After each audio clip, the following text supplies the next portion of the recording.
Welcome to this episode of Your Property Business, the video podcasts that help you get the most out of your own property business. What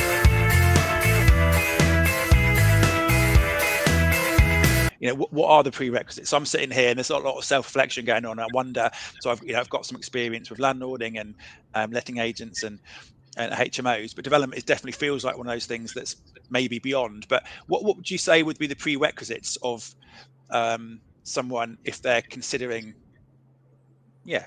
starting and or committing, maybe that's a better word, committing to be a property developer?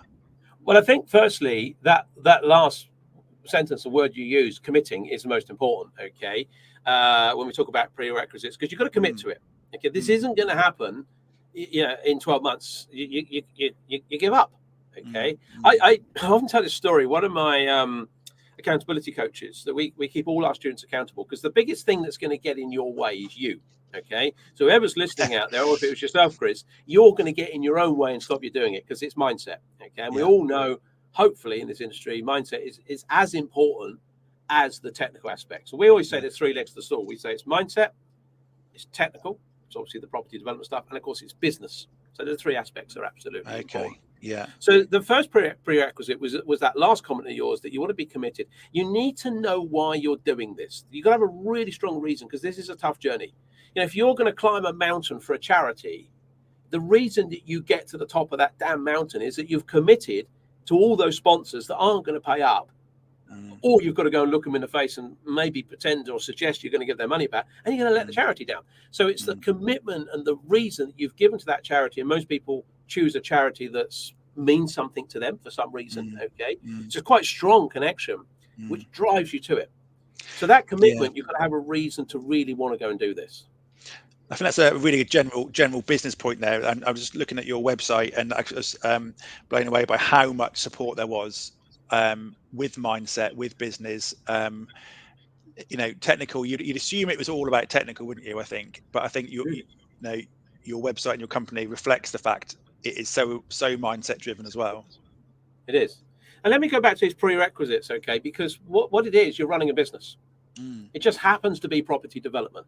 So we got to get into this mindset of we're running a business.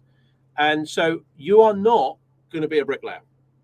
You are not going to be a specialist planning consultant. You're not going to be the architect. You're not going to be the structural engineer, the project manager, the quantity surveyor, and so on and so forth. Because you don't have time to learn every single one of those subjects to the extent you would need to actually deliver on all of those subjects, all those technical areas to the required standard. So what you're actually going to do is run a business. And so you need to have the ability to run a business. You need to know what you don't know. So you need to understand the technical aspects at the level you need to understand them. You need to know how to analyze deals and so on. But the prerequisites at the beginning. So Chris, you sat there. Let me ask you, have you got these skills? I always ask this. Have you got management skills? Well, one's assuming that you have. You've got an existing business, you're involved in, you run stuff, you do stuff, you manage things. So yes. Have you got any organizational skills? Well, you've organized me to be here today. It's turned up. One's assuming the technology is going to work absolutely fine and people are going to listen to this. So yes, you can organize things. Okay. Have you got decision-making skills? Well, in a business, you have to make regular decisions every day from information that people provide and they give you. You've got to choose to make that decision. You don't sit there going, oh, I'm not really sure. You've got to make a decision. And most fundamentally, and Chris, you all know this in business, what's the most fundamental thing to the success of any business or any business leader is people skills. Okay, that ability to be a leader, to inspire people to follow you. Okay, inspire people to do what you want them to do for you, and to interact and engage with people. There are many different leadership styles. Without going down those avenues and discussions today, there are people that shout and bang and holler, and there's those which are a bit more encouraging. Now, who's to say what's right or wrong? But most good leaders are a leader of people. So people skills are fundamental. So if you're out there listening to this and you're in nothing related to property, but you've got management, organization, decision, and people skills, well, you can do this. I've got a restaurateur that I've trained to go and make a six-figure sum out of property. Well, she's got management skills in a restaurant. She's got decision-making skills. she's obviously got organizational skills, and fundamentally she's got people skills. I think that's so yeah, encouraging, inspiring. Not once have you sort of sat there and said, you need to know how to, like you say, technical aspects. You obviously need to know some of those things, and they're learnable. But I think there are a lot of people who probably would have nodded to themselves during that moment and said, yeah, I can do a bit of management, I can organize, and I can inspire. So I think probably from that little few moments, there's a lot of people on here going, yeah, I can probably do some of this stuff. And I think that's probably presumably part of why you do what you do, is to break down those barriers, to get more people into the space where they can do developments and they can change their life with, lumps of income, etc. Yeah, so thanks for that. That was very clear about. I mean, it goes back. You said presumably this is what you do, Chris. Go back to what you said at the beginning.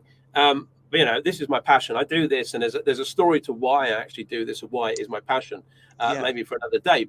But the fact that you go in and you change people's lives is great. So I think development mustn't be underestimated. It's hard work. So you don't want to oversell development to people that think it's going to be easy. But those that are committed, those that are focused and are prepared to go the extra mile, that's what we love. Because I know it's entirely possible. I know I can pretty much train anyone. I mean, just literally this morning, I know we're recording this today and when it might go out, but actually just this morning, I was speaking, Chris, to a 17-year-old absolutely go-getter entrepreneur, okay, who I met at a PIN meeting, reached out and said, would Richie possibly have a one-to-one with me? Well, I don't do one-to-ones with people because I don't have the time. But the mere fact he was 17-year-old, he reached out after seeing me at a PIN meeting. I had a half-hour call with him this morning. So impressive, yeah. And he wanted to know, was it possible for him to become a developer at 17 years old? And I said, yes. Is it harder work? Yes. Okay. But actually, in lots of ways, you're unhindered by a lot of the baggage that we create as we get older.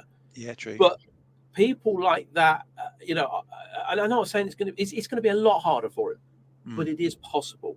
And that's the interesting, exciting thing about this. If people want to do development, when you open their eyes to the possibilities, it is great. Well, that's smashing. Thanks for that.